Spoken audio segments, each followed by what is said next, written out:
Good evening, all.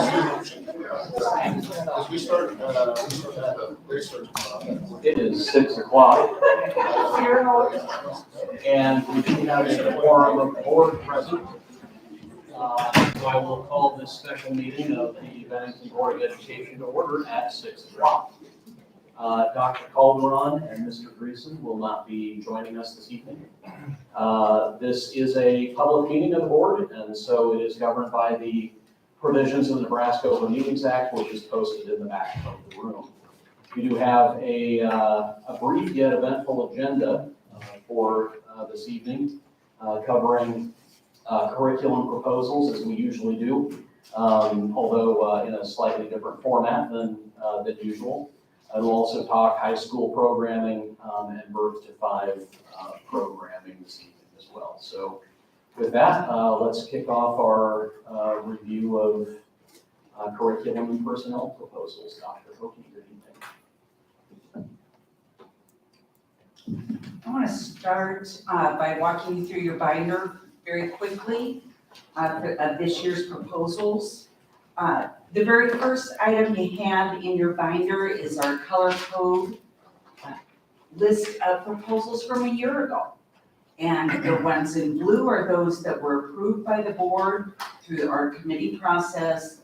Those that are gold were modified in some means, and the red we ended up declining either because they were not a good fit for this year, or that we did not have the money to accomplish those. You'll see that at the end, we estimated that we spent over $6 million in new proposals. Then the remainder of the first part of your binder gives you a list of the committee members across the district. Their roles are in orange. The yellow documents are our curriculums cycle of what subject areas we update every 8 years and focus our curriculum work on, and the work that goes behind that.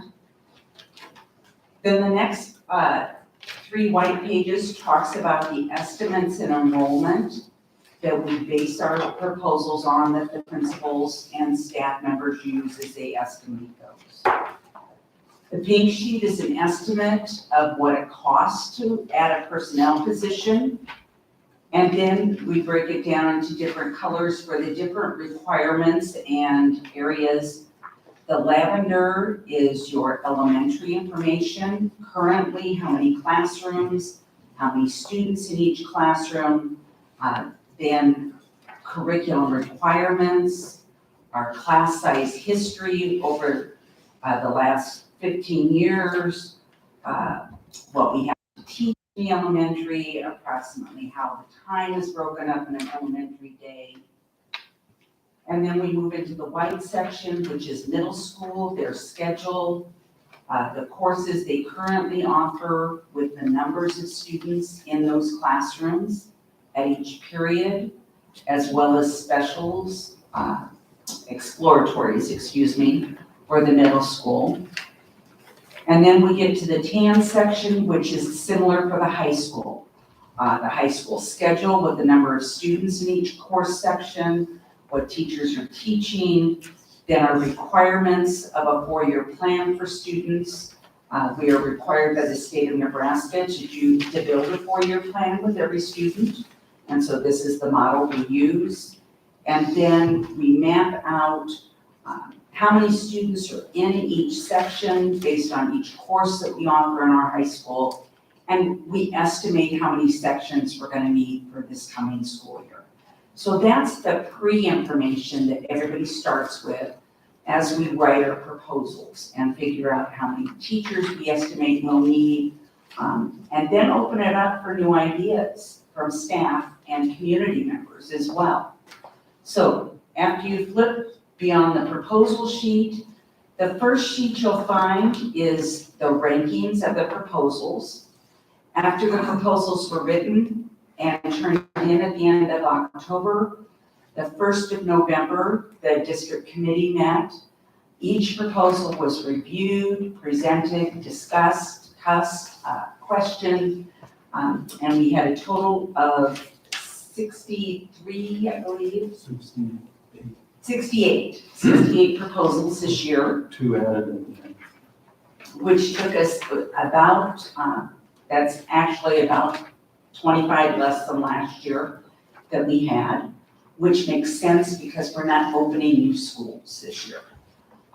But you'll see everything from different curriculum, new courses being recommended, to additional coaches being recommended, to club sponsors being added, to additional staff for programming from birth all the way through high school in this. Following that, you will see the recommendations from administrators, which they will present to you when I'm finished. So you'll get some firsthand information from our administrators on it. And they were challenged with 2 questions. First, what proposal would they recommend to you for their own programs? And then the second would be what proposal they would recommend to you that covers, benefits our district in some way. So not necessarily in their program, but something that benefits all of us or a different building. Then you'll see the proposal list from 1 through 68, almost 70, pardon me, 1 through 70. And then the actual proposals themselves with all of the supporting documentation that everyone turns in. This is all wrapped around our MTSS process. When we write a proposal, all of our we identify the problem that we are trying to address with this. We give you the rationale behind it, what's the current setting at the current time, and then give you a recommendation of how we might be able to address that and what that might cost and how we can phase that into our programs. And so that's the model that we use, whether we're solving a problem for a student struggling in class or we're solving a problem that faces our entire district and how we grow something as we move along. So that is what you'll find in your binder as we move forward. Do you have any questions for me about the process or the initial information that I've given you? Great, then. One of the things we want to clarify as people come up, the numbers, so they are given numbers of 1, 2, and 3. So a 1, as you can see, is a absolute need. A 2 is a nice to have, a 3 is not necessarily at this point in time. They're not given a full bucket of 1s. So they have 1/3 the number of 70 to utilize as 1s, because what we've found in the past is everybody ranks it a 1. So these numbers on the side, the average ranking, are the average of 1, 2, and 3s put together by the committee. And we did add to the committee as we grow as a district. We decided not only in the core areas and some of the electives, but we added a specialist or a person representing the elementary, the middle school, and the high school. So the committee itself is evolving and does change over time. And what we found out is to be on that committee, you need about 1 to 2 years before you truly understand, if I'm an elementary teacher, why am I here to talk about a high school program and how this all fits together. So as we normally do, we'd like to start with the administrators' rankings.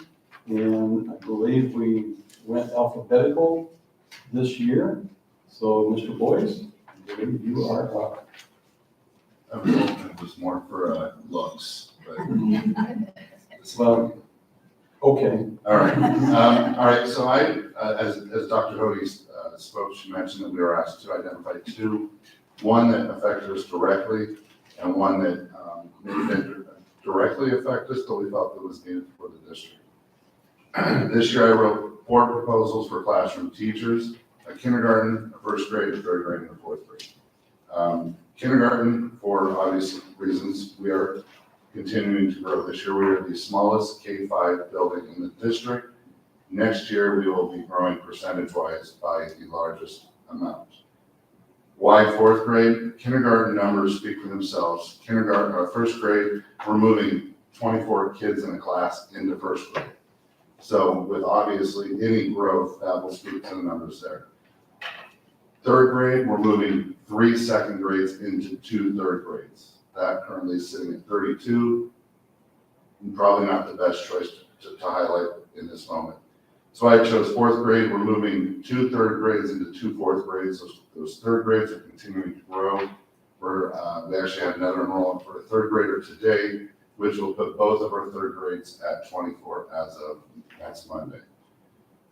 This group not only has the numbers, it also has high behavior needs. And I think that is one of the areas that both of our third grade teachers have realized this year is that both myself and the counselor are down there multiple times daily, whether it's for behavior needs, or this year we've had an increased number of referrals to Emmanuel and places like that with some social emotional needs. So not only are we moving 2 into 2, but we're moving 2 classes or 2 sections of 24 into 2 sections of fourth grade, which with any growth will put both of those classes over 24. And with the already high needs, I think it's an area I wanted to highlight. The other area that I wanted to highlight was the reserve girls tennis coach. I did this for both professional and personal reasons. I think with that is proposal number 64. When you look at that program, first and foremost, my daughter was a member of that program for the first year that it started. She was lucky enough to make the varsity team, which means she practiced. She got to go and participate in each of the meets. JV had somebody to go with them. Past that, I think there were 44 girls roughly that first year. I'm sure that number has dropped off a little bit, but I believe there was 37 or something, something like around that last year. That leaves a whole bunch of girls that don't have another coach, so they're essentially having that practice canceled. It gives, I think, our girls another opportunity. It's a different program than those other. It's different in the fact that it gave someone like my own child that had never played tennis an opportunity to go out and experience another sport. I think for me that meant a lot. I think the coaches that we currently have in those positions are really great builders of positive humans, and that is why I advocate for number 64. Any questions? Should have clarified, each administrator will come up with 1 to 2 minutes of conversation. I clear a lot up. Yes, I see that. Danielle. I can make up some of that time. So I chose to write for my first one for the full-time elementary art teacher. Right now, we have 4 elementary art teachers. Sorry, I should put my gun on. Between 5 buildings. And so we have 1 art teacher who travels between Anchor Point and Stratford, and then 1 that goes from Bennington Elementary to Stratford 3 days a week. So we're just losing instruction time with the travel involved. And then buildings like Anchor Point, if they add 4 more classrooms next year, it would be impossible to offer the same amount of programming per week. And right now, each elementary student has 45 minutes of art time per week. So that's something that we value and that we'd like to keep. My second proposal that I wrote for or supported was the early childhood coordinator.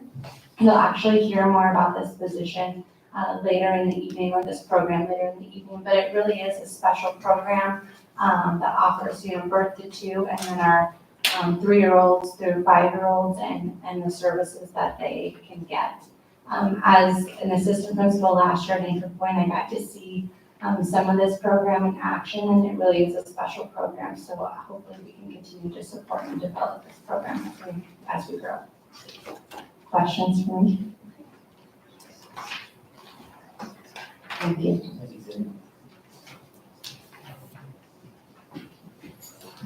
All right, I'd like to start by saying I emailed D number 40, but I meant 30, so that's me. I wrote to counselors, so instead of the halftime elementary music specialist being my number 1, I'm supporting the halftime counselor at Pine Creek, which is number 3. Right now, we have about 580 students at Pine Creek. Mrs. Besh is our 1 full-time counselor, so all the elementaries have the same amount of a counselor, 1 full-time. They go in and teach in the classrooms, the second step lessons, so they do a 30-minute in-class lesson each week for each classroom. That puts Mandy in 28 classrooms, where other elementary counselors are in like 16, 18, 20 classrooms. In addition to the second step lesson delivery each week, then she does small groups, one-on-ones with students, and even just us building support. Right now, she is stretched pretty thin. Having a half-time counselor to Pine Creek would make the ratio 1.5 counselors to 600 students about 1 to 480, which would put us closer in line to where everybody else is within their elementary members in the district. The second one I supported is the Heritage PAC facilitator. There was a lot of conversation about this and the behavior interventionist proposal at curriculum proposal days. And we really toggled back and forth depending on who you were, which of those you were in support of, but I would say overall, so we were in support of something more for the elementaries than we have. So a PAC facilitator in the past has been brought up and had been brought up as a classified position. This year, we talked a lot about it as a certified staff member, someone who would be able to do the de-escalation, the reteaching, the positive skills training, possibly even going in and co-teaching, doing an integrated type of lesson when students are all regulated. I think Heritage would benefit from a position like this, and I think every elementary would as well. The middle schools have had really great success with this type of academic and behavior interventionist, and I think the elementaries have demonstrated the need for this and could benefit from this in some way, knowing that it's not fully defined how it might look yet. Any questions for me? Can I ask, I appreciate that you acknowledge the back and forth with the behavior interventionist and the PAC facilitator at one building. Do you see there's any room for movement there? If there were a PAC facilitator at one building, would they be able to move, or do you maybe not know yet? I think that it could start that way. The thing we talked about is when it's needed now. It's not, if no one is ever having a big behavior moment at the exact right time. So that is the challenge that I think that a traveling position like that would present. The other thing we talked about with the behavior intervention is that person might very well have a lot of really great strategies, and they're probably strategies that we've really already tried. And so I think what we're asking for is someone who could be there in the moment when they're needed in the moment, and that I know that that's hard to guarantee with the traveling position. Thank you.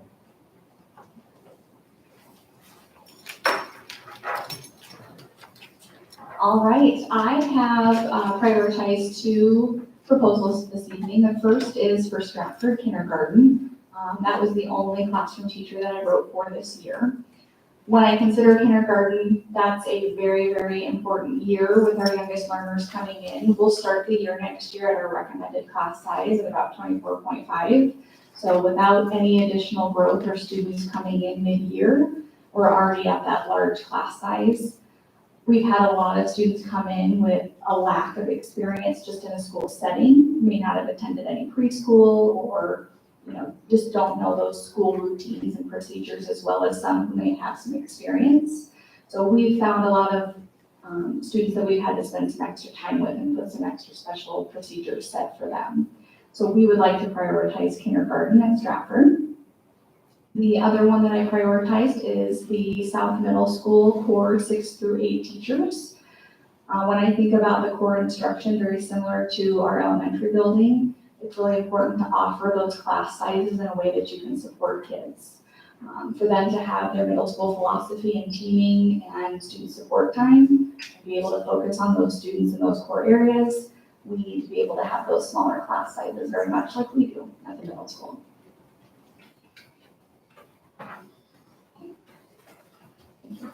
All right, and with that being said, my top proposal would be for the 8th grade teachers at BNS. Currently, right now, that 8th grade team is being served by 5 teachers. If we look at projected growth, that would leave our class sizes at 27.61, which is extremely high. Currently, that same group of students is being served by 6 teachers at the 7th grade level, a team of 4, and a team of 2. By the numbers, it looks okay when we just break it down, 6 teachers to the number of students.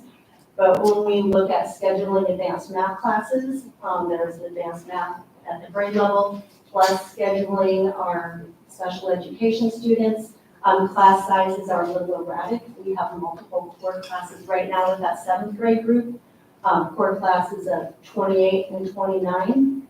So if you look at taking an additional section out of math next year with those 8th grade kids, some of those could reach 30 to 1, and those are typically the ones with our resource students.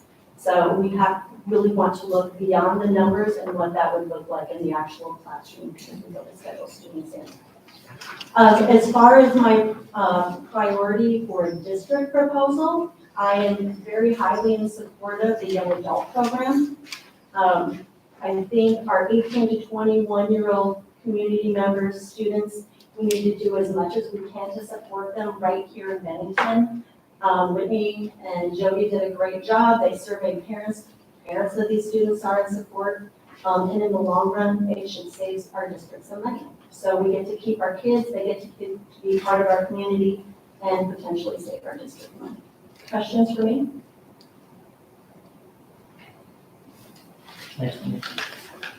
All right, good evening, everybody. I'm Sean Hoppus, Bennington South Middle School Principal. So my proposal for our building is the additional core teachers for 6th through 8th grade. Our enrollment this year is about 515 kids. We'll be over 600 next year. This will allow us to keep that 25 or less per class. Without these, we'll be in more of the 27, 28 range. So getting these teachers will help us continue our middle school philosophy and the teaming approach, and will continue to help us fill out our teams at each grade level. As far as the District 1, proposal 48 was the elementary behavior interventionist. I really like the idea of more of a K-12 behavior interventionist where that person is able to possibly support SPED teachers, they're possibly able to come out and help administrators, they're possibly able to go in a classroom to work with a teacher to give some other ideas to support behaviors. I just think really pre-COVID to now, it's a different landscape. It really is. I think that, we need to get this right as a district. I do think we need to take the right next step. Is it more SPED staffing? Is it creating at the middle school? We have our learning center that's an academic and behavior interventionist that's more in enrollment supports. Is that something we need to look at for the elementary and maybe even high school level? Those are just things that I think we need to take the right next step with this. And so I kind of morphed that one into some other ideas just to think about. But like I said, I know we at every level are seeing more diverse behaviors. Our SPED staffing, it's hard to find SPED teachers. And I think part of it is because we're getting so many diverse behaviors that they're trying to work out behavior plans for. I know in our building this year, we've written, I don't know, in the last probably month and a half, we've written, I think, 4 or 5 behavior plans on kids that are pretty unique needs. And so it's just getting more difficult and more diverse. So I'd just like us to take a look at that. Any other questions? Thank you.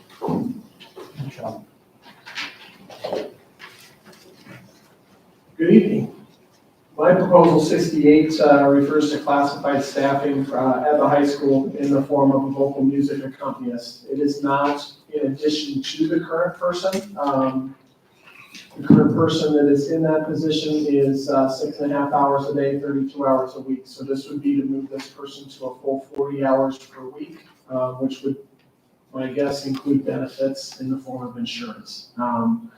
Primary reasons for requesting that, making it a priority. We've talked to some surrounding schools who are currently on year 2 of a vacancy. And what that has done to their program is it's decreased the numbers. It has also put additional pressure on the classroom teacher because the classroom teacher is now expected to play the music, direct the music, manage the classroom, and address everything else that goes on within the vocal music program.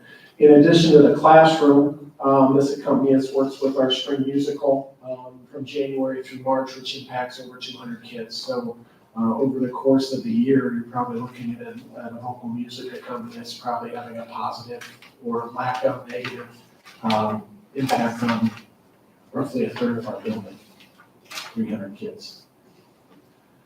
Kind of to piggyback off of Mr. Hoppus, and a common theme from what I've heard so far, the takeaway that I have from the curriculum committee meeting is supports and behaviors. And what can we do to help our teachers and help our kids be consistent across a building, across a district, in being supported with families that send their kids to our building. And I chose the traditional route, so my numbers relate to special education teachers and putting them in buildings to maintain lower case numbers or case loads at the elementary, middle school, and high school level.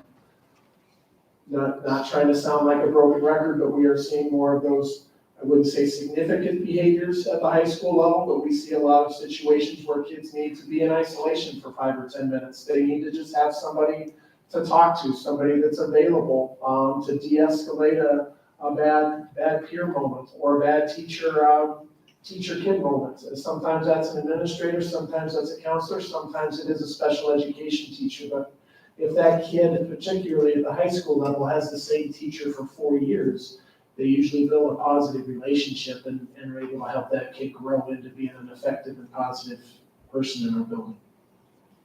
Questions for me? Well, I think just the question is it a special ed teacher or is it an interventional? I mean, what are the differences? Yeah, and I wrote in kind of my explanation, I suggested maybe bringing a committee together across the district. I don't know how big that committee needs to be, but try and take a look at it from different perspectives and charge those people with giving us some direction on what's going to best serve our district from a kid standpoint, families, teachers, and obviously a financial piece is always involved in that. Good. Greg, you didn't mention this because you were asked to limit your priorities, but I did see math and science teacher kind of high on the priority list. Is that an issue that? That is, and I appreciate the committee coming, giving those 1.0s. So I kind of just moved to something that was a little lower down the list. I think when I talk to the committee about those right now, our science program, each teacher sees about 120 some kids a day. So while you might focus on class sizes, we always at the high school level try to focus on the total number of kids a teacher sees a day. So when you talk about 120, a little more, 130, I think, in a math department in terms of the amount of grading, or a science teacher lab prep, lab evaluation, all those things play into those numbers, and that's why they were higher priority for the high school. Yeah, thanks for the clarification. You're welcome. Thanks for the question. Ms. Fagan apologizes. She's home ill with a family as well. So we're going to move on. Her comments are there for you. We'll move on to Sherry. Hi, my first priority within our department is the early childhood coordinator. Ms. Rob spoke to this a little while ago, but when we talk about programming for students, so too is true with our earliest and youngest of learners. When we talk about the same thing, you've heard behavior and the needs that come along with that. We are seeing that as well in our preschool programming and hear it from our birth to 2 staff as well. Special education is founded and run in law, and birth to 5 runs with a whole different set of laws than kindergarten through 21. And so a coordinator would really aid in ensuring that we're in compliance with all laws, ensure that programming is equitable as we continue to grow this program in future years, and also ensure that the program that we have in place is sustainable and is truly meeting the needs of those that we're serving. And then my other one for district, you heard Ms. Evangelista talk about it, is just the half-time elementary counselor, maybe even full-time. I think you hear it. There's needs across the district and those needs are ever changing. So I think having that counselor available and not just delivering curriculum is advantageous for students and really better meet students' needs. We're able to put things in place like one-on-one check-in, check-outs, small groups and things of that nature that can better support the unique needs that students are presenting. Questions for me? Thanks, Julie. Good evening. Last but not least, right? The first one I want to highlight, really, all of it impacts curriculum instruction and assessment, but the one that directly impacts Dr. Hoagie and I's department is the administrative assistant. In the past, we've had one with our special education and special services department grew, and so with the addition of the assistant director at that time, we decided that we would give up our administrative assistant to the the student services coordinator. At this time, we find ourselves, and excuse me for putting director, no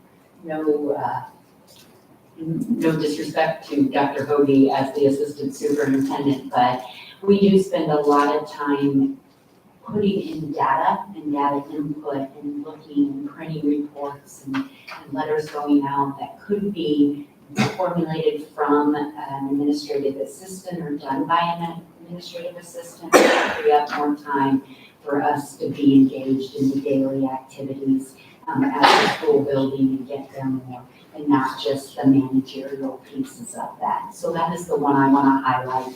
And I do think it would be better utilization of our time to be in the schools directly, working with teachers and students than doing those kinds of things that could be done by somebody else.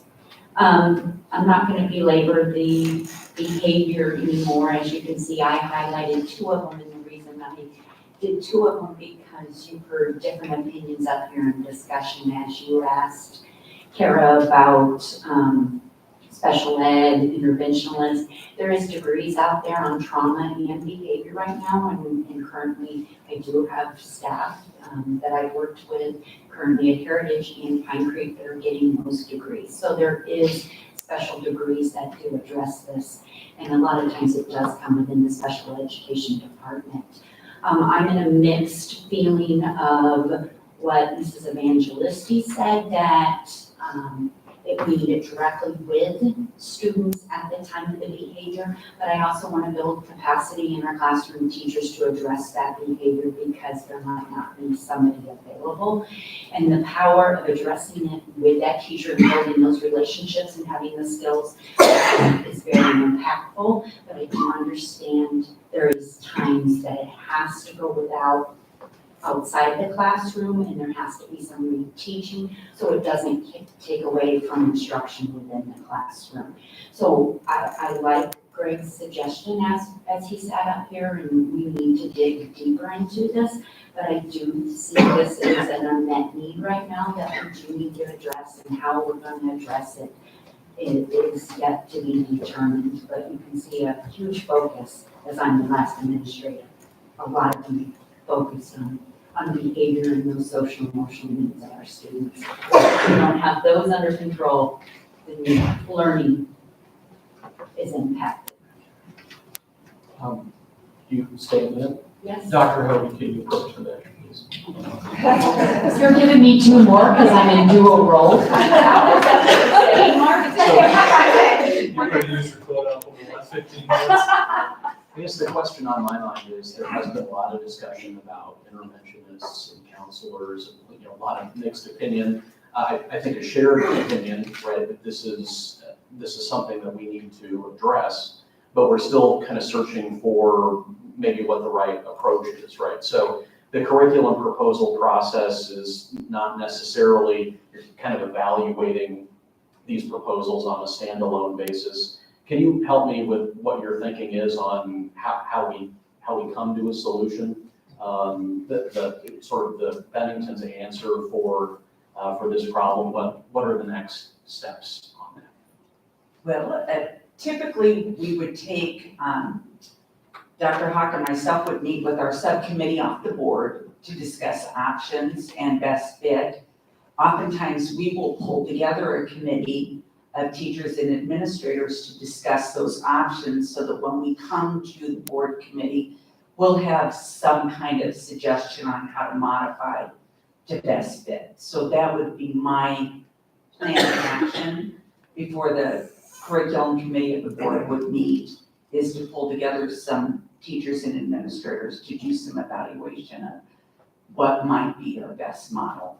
We do have a district K-12 behavior and social emotional learning committee that is working on those structures for buildings so that we can have that consistency across the district so that we have similar procedures and processes in buildings.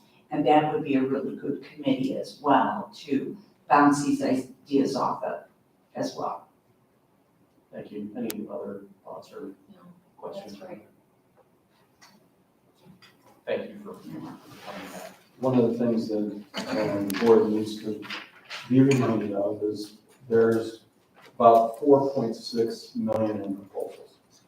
Never has the district had the opportunity to fund all, and it will not be in that situation again this year. So we're looking typically anywhere from 50 to 75% funding for all proposals. So it's very important that you hear the information from the administrators tonight and look at the rankings as we move forward. We're also in a process whereby districts are looking at limited pools of teachers and hiring earlier and earlier every school year. So we are in need of a curriculum committee meeting so that we can get some of these need proposals approved at the December 12th meeting. So then we can start the process of hiring for the 23-24 school year. And we'll really prioritize those things that we know we need for, an example, class size, whether that be middle school or elementary or high school, or zero to 5 birth. So, the next, if we're ready to go, we have proposals for, or not proposals, excuse me, a program. Thought it'd be best because last year we covered elementary and middle school, that we do the same for high school. And go here, Dr. Hogan, Dr. Bennington. Sorry for the bottle of water, like almost everyone I have a little cough myself, and it sneaks up on me from time to time, so. Matt Blomenkamp, Assistant Superintendent, DOT Assistant Superintendent, will go through some information and maybe some challenges we're looking at with our high school here in the next few years. Appreciate Dr. Lamberty helping us with this presentation as well. He spent a lot of time with us. We'll start with requirements to operate a high school. These are the Nebraska Department of requirements. When you look at instruction on the left-hand side there, it says 400 units. That's the state saying that each semester of a class is worth 10 units. We count it as 1 unit. That's just the way it's been in Bennington. Some districts count them as 5, some count them as 10.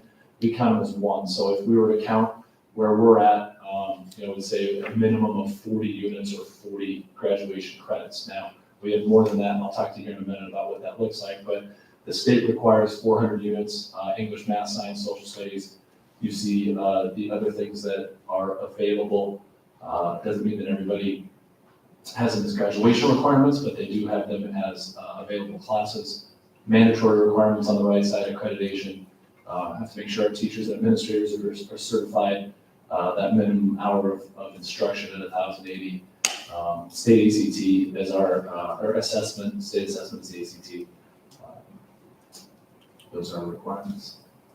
So again, on the left-hand side is Bennington, on the right-hand side would be the Nebraska minimum requirements. So you see English is the same, 8 semesters each. Social studies, you see, is different. With Bennington, it's 8 instead of 6. Math is 6 and 6, science is 6 and 6. PE is different as well. The state does not require for graduation PE. We require 4 semesters, including 1 of health. That's quite a bit, to be honest for you. If you look around the metropolitan area, a lot of schools are at 1.5 years, we're at 2. We felt that that's been important for a long time, and something that the board's felt has been important. And we have 4 semesters of PE at Bennington High School. We have infotech and personal finance, and then we have 16 semesters of electives as opposed to the state minimum requirement of 12. So again, 40 is the minimum for the state of Nebraska. Bennington High School is 50. If you look around the metropolitan area, some schools are at 42, some are at 46, some are at 48. A lot of times that's determined by how many periods in a day you have. At your school, we have an 8-period day. Other schools maybe have a 4x4 block, or they have a modified block, or they have a 7-period day. So that takes into consideration as you have graduation requirements. I'd highlight for you that even though the state doesn't require PE to graduate with, it is required in the courses you have to offer. So we can make it elective only for our students, but we still have to offer it in the program. Okay, our high school schedule on the left-hand side, a typical teacher schedule, 7 periods with students and 1 period with a plan, or we have teachers that have 6 periods that they teach during the day, and then they have either a study hall or a support class, and then they have a planned period as well. Support class could be a guided study hall, a foundations of math class, it could be a 9th grade success study hall, those types of things.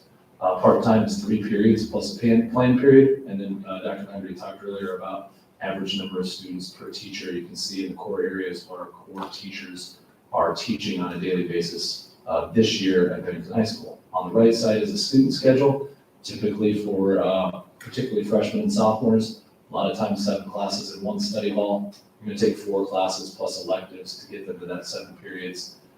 We do require a 4-period minimum to be a full-time student. Freshmen and sophomores are on campus for the entire day. Juniors and seniors are eligible for some free periods. Seniors that are on track to graduate can have early release for more than 1 period in the afternoons. And we have 277 students that are currently on a shortened schedule. Student schedules do drive class schedules, and that's how we build our schedule. All right, over the last 5 years, we've given a survey to our seniors on what areas they are interested in going into once they graduate from Bennington High School. And you can see that there's a list there of what those total numbers look like. I won't read it to you, I'll just let you take a peek at them. This helps us as we propose curriculum, as the principals talked to you about here just a few minutes ago, Dr. Hoagie talked to you about. It helps with validating some of those curriculum offerings that we write on a yearly basis and implement at high school. Are they surveyed as seniors? Yes. All right, what are they taking? When we look at what they're taking, business, education, and the medical profession are the top areas of classes that they are taking when they opt to 2 and 4-year schools. But again, STS, computers, and then others, journalism, political science, chemistry, physics, life science. We look at a lot of these classes on what are they taking and how do we help get them prepared to take those classes when they go to school, when they go to 2-year schools and 4-year schools. Again, our goal is 2 and 4-year college graduates with minimal debt. So we start from the end game, which is what does college graduation look like? And we try to work our way back until they're freshmen in high school so we can help them build a plan to help them get on that path, to make sure that they're taking the right courses that help them be prepared when they go off to 2 and 4-year schools. Okay, special programming. So on the left-hand side, advanced placement courses. Right now we have 11 courses with anywhere from 3 to 24 students in those 21 sections. We have advanced courses, sorry, my formatting made a mistake there. 1 to 9 students in 32 sections. You can see some of those classes: physics, video journalism, accounting, music theory, applied design, teacher cadets. And then we do have dual enrollment courses. Primarily in our business classes, we do have an English class that's dual enrolled with some STS classes that are dual enrolled in 8 sections. Interventions, so I talked about those a few minutes ago. What classes do we have in place for students that need additional support during the school day? And that's one of the things that we're finding to be more and more of a challenge, is to provide those interventions for students during the school day. We've provided them for a long time before and after school, but getting them to come is a challenge. And so we looked at, can we get some intervention time during the day?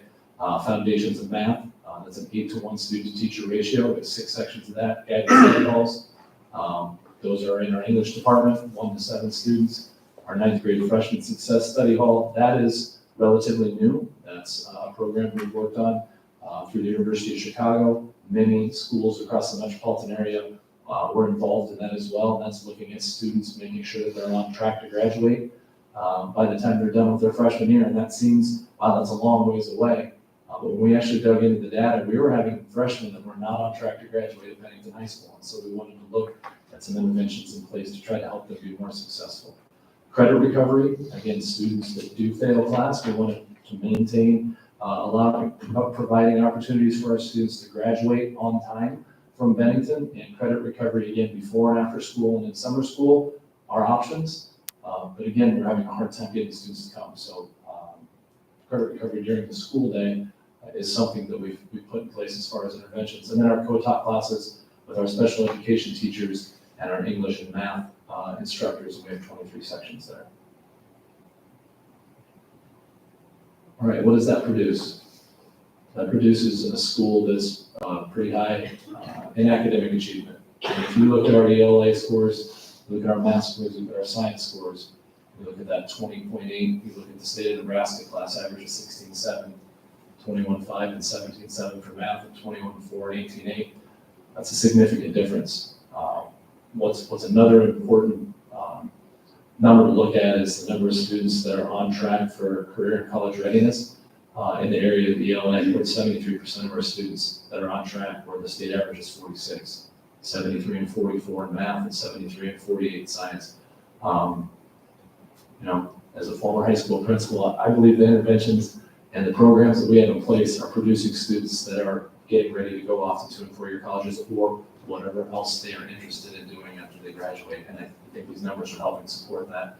Those programs that are in place are really important. These, go back to that, Matt, for just a minute. This was our state ACT that our current senior class just took last April. And so, in March.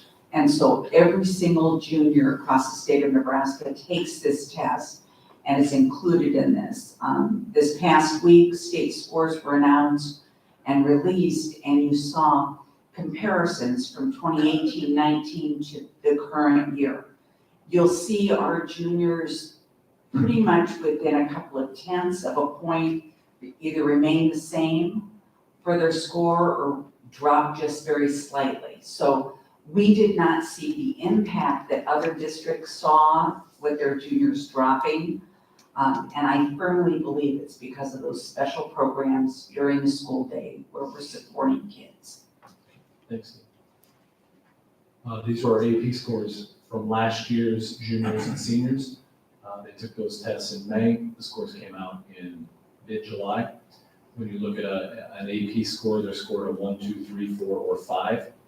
A 3 generally will give them some college credit. A 4 and a 5 usually, definitely a 5 gives them college credit. So when our students take that biology AP test, our mean score of all the students that took it was 3.16.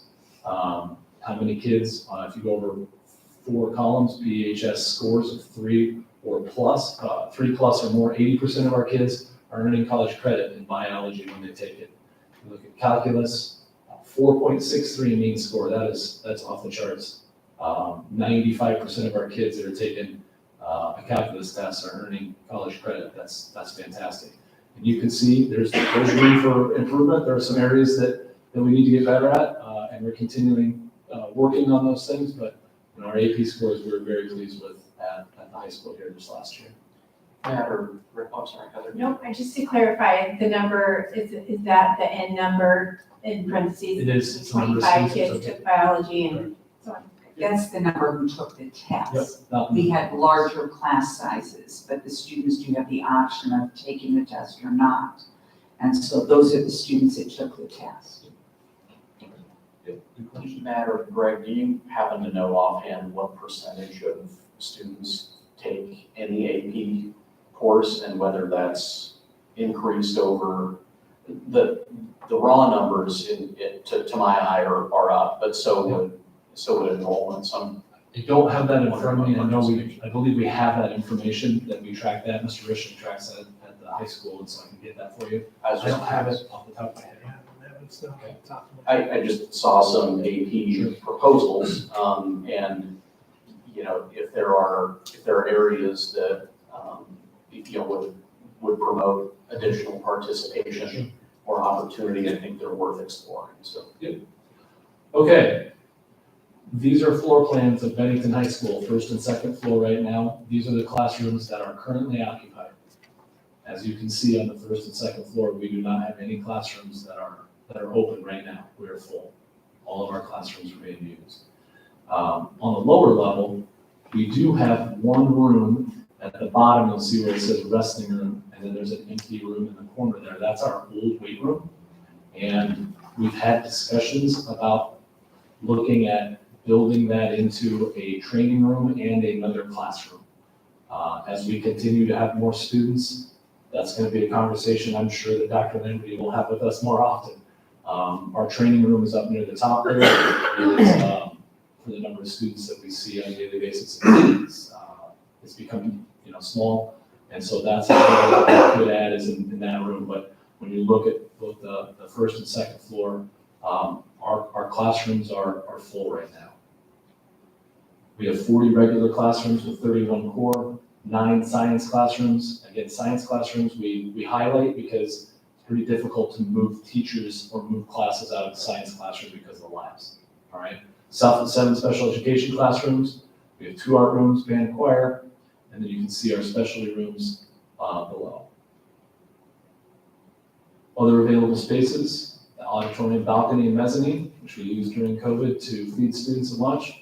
We have a special education kitchen. It's not real big, but that's available. Our auditorium, could we use it for study hall in the future? Potentially.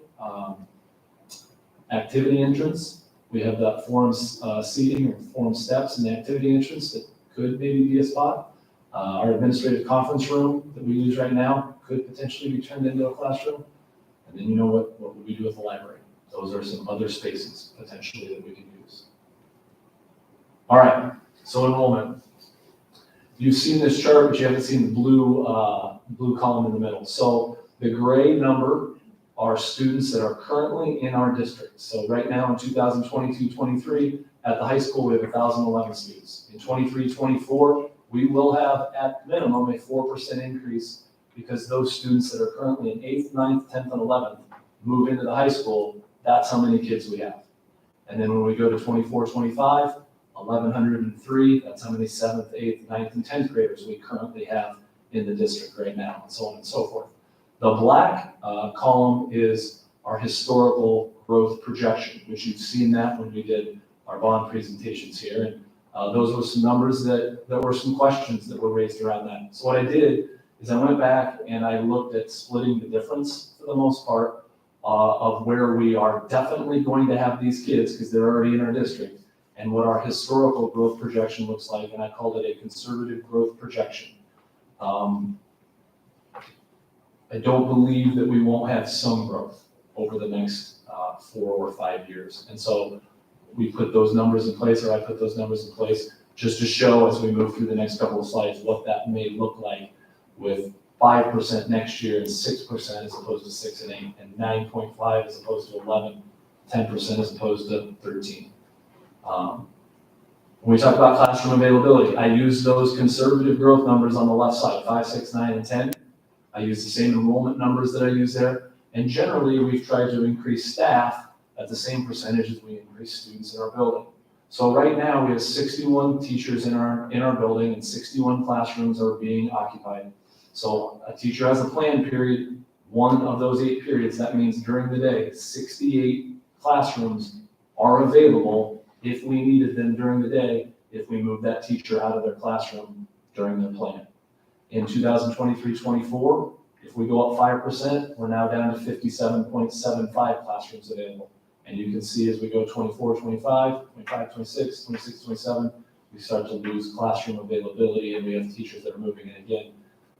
Science teachers are very difficult to move out because we're going to have labs that need to be taught in those science classrooms.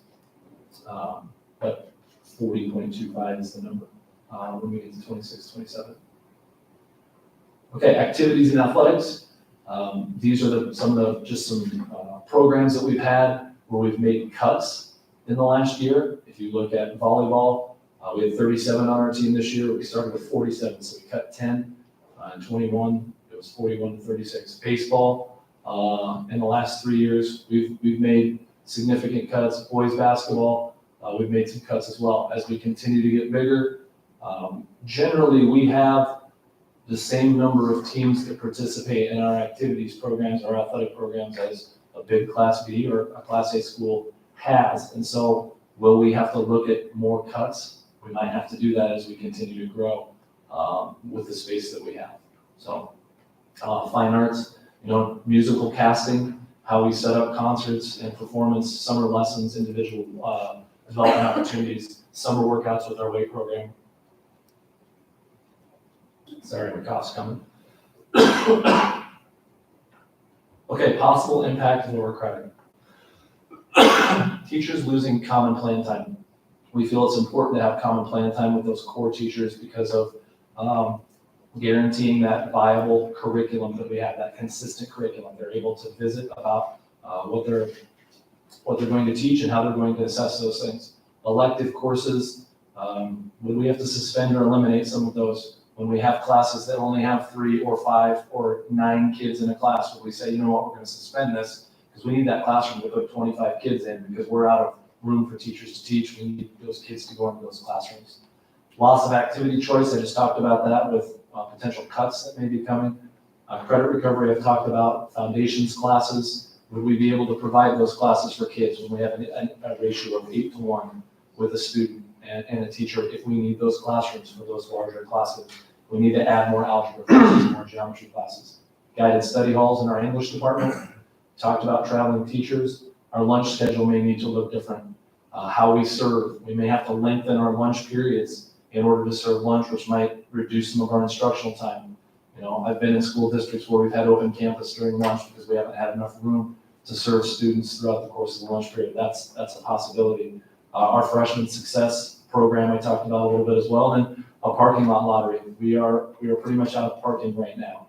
So as we grow, we're going to have still kids that want to drive to school and we don't have any parking for them. So a parking lot lottery, maybe for freshmen, maybe it dips into sophomores and, we get 3 or 4 years down the road and, maybe our sophomores have to find a different way to get to school than to drive to school. So just some things to consider. I had a chance to talk to 2 real estate agents that live in Bennington and have worked in Bennington for quite some time. And I said, tell me about growth. Tell me about what you think about as far as housing in the housing market. And what they both said was really around the country, prices went up the last year about 20%. But in our area, they didn't go up that high. They went up 10 to 12%. So around the country, the percentage of people buying or building homes went down 10%, but we only dipped a couple of percent. They had a chance to talk to their lenders and say, tell us what your forecast is. They said, well, I think we're going to see a spike in the next few weeks. But within 7 to 8 months, 6 to 7 to 8 months, we think we're going to level off between 4 and 5% with those interest rates. So both of those real estate agents said, I think those numbers that you have, those conservative numbers and those historical numbers, I think you're going to see some of those things continue to happen. And people are still going to move to Bennington. They have a good program. Other places are running out of space. We still have space for people to build homes in Bennington. One of the things that surprised me is one of them said, people are renting apartments right now and waiting for houses to get built so they can go move into a house in Bennington. And so, just some food for thought as we look at numbers and we look at growth and we look at some of the impact of the things that we're going to need to talk about over the next 4 years. So I know I went a little long there. I apologize for that. Questions that we can try and answer for you. Again, sorry for the long presentation.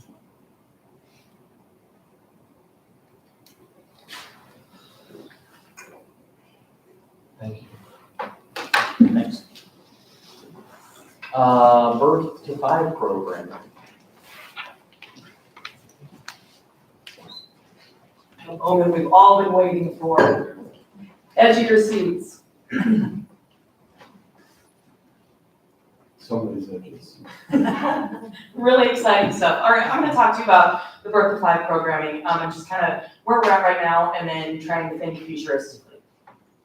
When we talk about our Birth to 5 programming, think back 15-ish years ago, we as a Bennington School District employed no employees to this population. We had our employees from the Educational Service Unit is who served this population of kids. So fast forward 15-ish years, we have 12 and a half staff members employed by Bennington, plus some contracted therapists that service this population of students. So to say it's a population that's growing is an understatement. I'll show you some numbers that kind of correlate with that.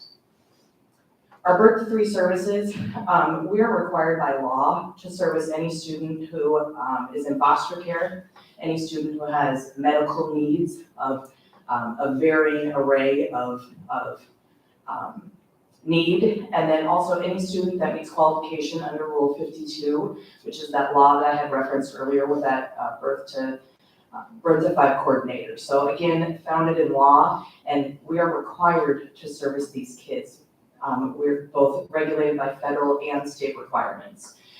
So some of the nuances with this Birth to 3 population is it's a family plan. So traditionally, when they're a school-age kid or even a preschool kiddo, we're focused on that student need and making sure that we are teaching the skills and providing specialized instruction that best meets student needs. For our Birth to 3 population, we're really servicing that family. Some examples of things are like bedtime routines or timeout procedures that we're helping the family support that student, that child, in learning the skills necessary to be successful later in life.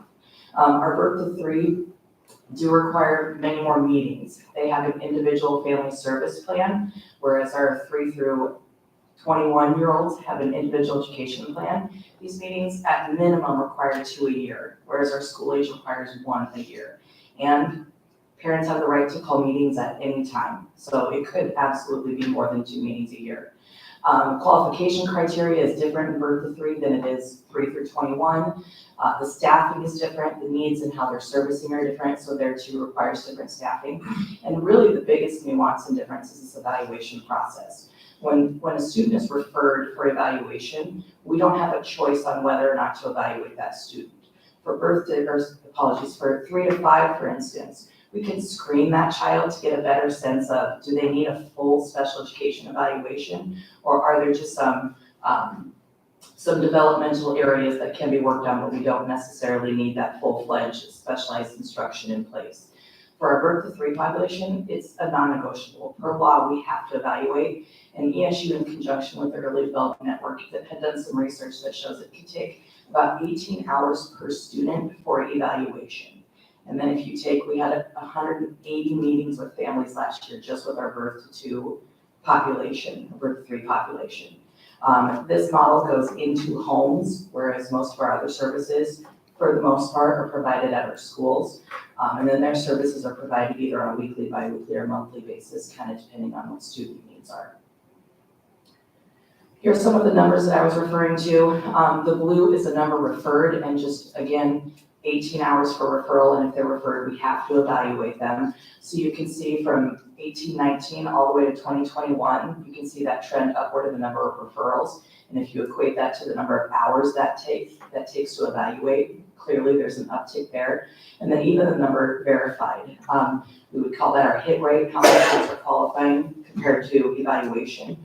Although it's less than 50%, it shouldn't take away from the fact that we're still having to evaluate and taking staffing time to evaluate those kiddos. So in 21-22, 37 students were serviced. And then to point out, in August and October for 3 months, we're already a third of the way there for where we were the entire year last year. So we're expecting over 80 referrals this year, which is consistent with districts that are 30 to 40% larger than what Bennington is. On the right-hand side, these are just some of the breakdown of populations of kiddos that we serve, from autism to those students that are English language learners, developmental delays. Those are some of the most common verifications that we serve in this population. And then right now we have, we served a total of over 60 students on individual family service plans last year within this population. And then kind of moving forward to the 3 to 5 service continuum, birth to 3 is different than 3 to 5, because we can't keep anything the same. And so our 3 to 5 services, predominantly we think of our preschool program, which is a lot of what we serve. But if a student qualifies and we don't have room in our preschool, we still have to service them. So what that might look like is itinerant services where we can provide transportation or parents bring the student in for services. Drop-in services where they might just come for a chunk of preschool time, depending on their need. It could be home-based for kiddos that have some significant medical needs where we're going into homes. And community-based is within like those child care facilities and things of that nature because, again, space is limited within our preschool program. Preschools run very similar to like a kindergarten classroom as far as programming is concerned, with the literacy blocks and the science and math and social emotional learning and things like that. Their services are half days, 4 days a week, as opposed to full days in kindergarten, 5 days a week. And then right now we have 34 students on IEPs that are not served in our preschool program, that are having to be served in one of the other options listed. So again, we're having to service these kids because that's what the law says. We're having to be creative on how we service those kids because it's often our preschool teachers that have to find the time to service those kids, in addition to having a preschool classroom. Our 3 to 5 numbers and needs, our referrals are coming at a 2-to-1 ratio compared to last year. That's consistent with the metro area, particularly Gretna and Elkhorn, with this population of students. The high need students that we're servicing is definitely on an uptick, again, consistent with metro area. 43% of the kids that we're serving have autism. The kiddos that we have in our program are highest of need. 47% of verified developmental delays, so that could be a wide range of needs from nonverbal to social emotional needs to cognitive delays, things of that nature. And then of course we service kids with vision impairments, speech language impairments, hearing, things of that nature. Of our kiddos in preschool, 28 of them we would consider that have disabilities that require more intensive support. So things like a 1-to-1 para if they were school age, or things of that nature, more significant service time from a special education teacher just due to the nature of their disability. Our program in preschool is 1-to-1, so one student that is in special education are identified to a peer. And you can see there right now for next year, we have 78 peers who have applied and we'll only take 21 to 25 of them. So there's certainly a need for both that verified students as well as people who are interested with the peer model aspect. Just kind of future planning, to kind of keep in the back of your mind, we're not proposing another preschool classroom for next year. Traditionally, we've tried to keep 10% of our kindergarten projection being that of our preschool population. So this year, about 34 kids in our preschool program is what we try to target. You can kind of see the numbers there. If you move to 15% of that kindergarten age population, it kind of breaks down the numbers there. So this just kind of goes over time of the number of rooms that we'll need as we continue to grow, if the district feels passionately about continuing to serve that percent of incoming kindergartners. And then really what this is about is another plea for staff, right? Why we're here tonight. With this programming, speech language pathologist, our curriculum proposals that we submitted, the ones that impact the greatest that would affect our birth to 5 programming would be a speech language pathologist. Currently, we have a half-time speech language pathologist that helps school age at Anchor Point, and that other half-time is servicing preschool. So we would make that full-time school age speech pathologist at Anchor Point and have 2 full-time speech language pathologists in preschool. We already have 1.5.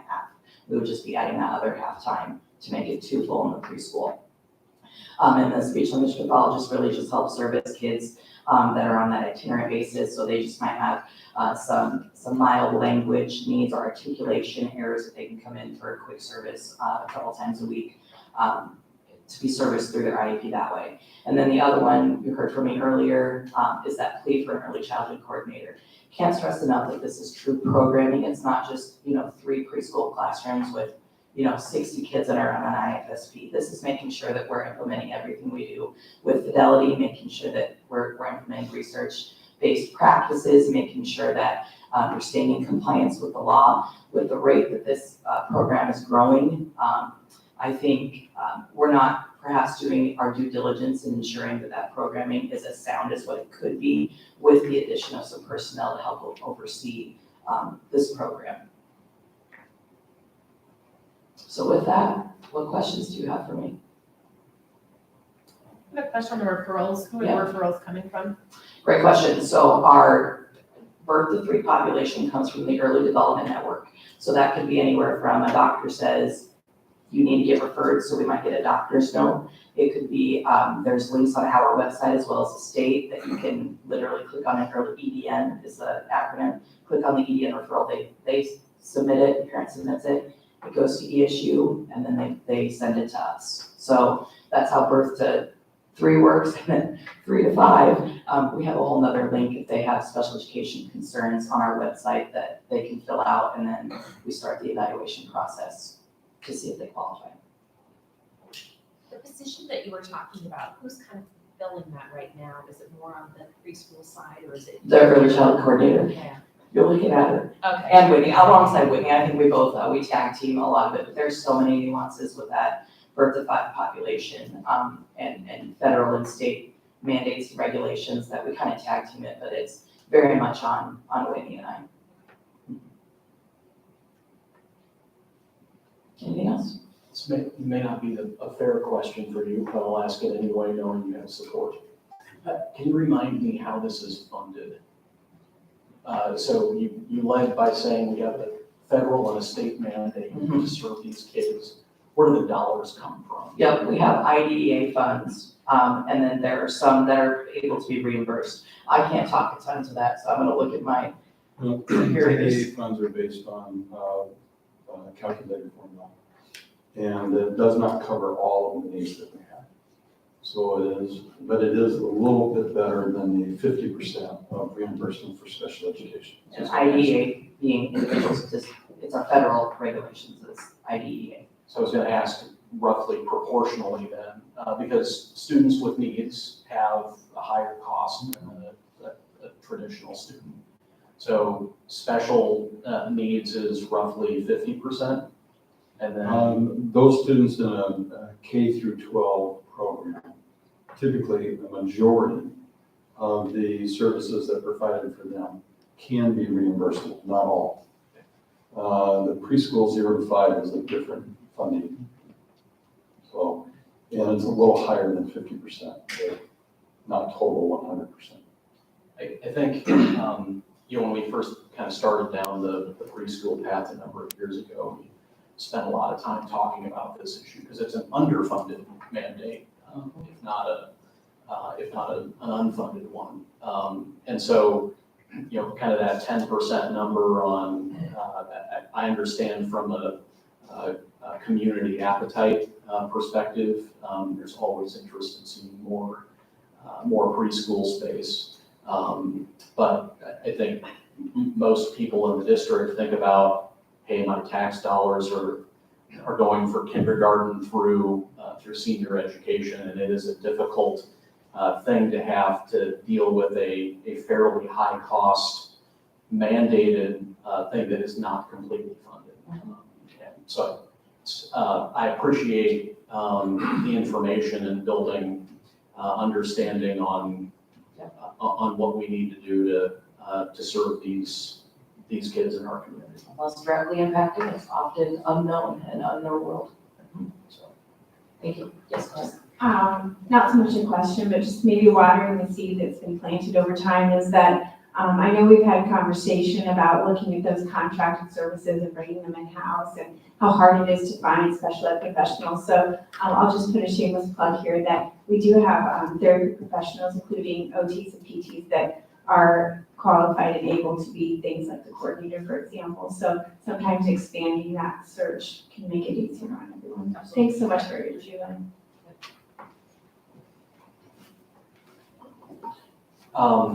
That brings us to the end of that presentation and to the end of our agenda. I guess I would ask board members if they have any questions about any element of the items we discussed this evening that they want to address at this time. committee meeting for curriculum, is that something we're gonna try and set over the next month or week or? Next week, we will send out an email to the committee tomorrow and see if we can find a date and time. Dr. Hawk, Dr. Hoagie, Dr. Blumkamp, anything else you think we need to cover on these items this evening? We have nothing else for this evening. Well, that accomplishing our published agenda, I would say that the next regular meeting of the Bennington Board of Education will be Monday, December 12th at 5:30. I would also encourage anybody who attended in person this evening to thoroughly wash their hands and take a lot of vitamin C. Seems to be in the district office, yes. With that, I would entertain a motion to adjourn. Moved by Heather. Second. Seconded by Allison. All in favor, please say aye. Aye. Any opposed? This meeting is adjourned.